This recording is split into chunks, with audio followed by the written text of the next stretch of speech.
জানেন কি বাস্তু পুরুষ আসলে কি? কেন সকল গৃহ নির্মাণ করার আগে বাস্তু পুজো করা অনিবার্য মনে করা হয়? একবার অসুর ও দেবতাদের মধ্যে ভয়ঙ্কর যুদ্ধ হয়। অন্ধকাসুর যে অত্যন্ত বলবান ছিল, যেখানে মহাদেবও স্বয়ং যুদ্ধ নেমেছিল। তখন মহাদেবের ঘাম থেকে এক অদ্ভুত অসুরের জন্ম হয়।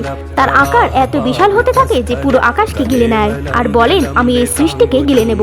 দেবতারা ভয়ভীত হয়ে ব্রহ্মাদেবের কাছে যান। তখন ব্রহ্মাদেবের কথায় সকল দেবতারা অসুরকে চারিদিক থেকে ভূমিতে চেপে রাখে। ইন্দ্রদেব ডান হাতে, অগ্নিদেব মুখে, বরুণদেব নাভি ও পেটে, বায়ুদেব বাহুতে, যমদেব চরণ আর ব্রহ্মাদেব স্বয়ং মস্তকে চেপে থাকে। সেই মুহূর্তেই দেবতারা যে যে স্থানে গেঁথেছিল সেই স্থানকেই দেবতা স্থান হয়ে যায়। তখন অসুর চিৎকার করে বলেন আমার জন্ম তো স্বয়ং মহাদেবের থেকে হয়েছে। তখন দেবতারা বলেন তোমার শরীর এত বিশাল যে তুমি দিশার সন্তুলন নষ্ট করছো, তবে আমরা তোমাকে দণ্ড দেব না, তোমাকে স্থান দেব। তখন ব্রহ্মাদেব বলেন তুমি আজ থেকে বাস্তু পুরুষ নামে জানা যাবে। আজ থেকে পৃথিবীতে যে নতুন নির্মাণ কাজ হবে সবাই তোমাকে পুজো করবে। হর হর মহাদেব।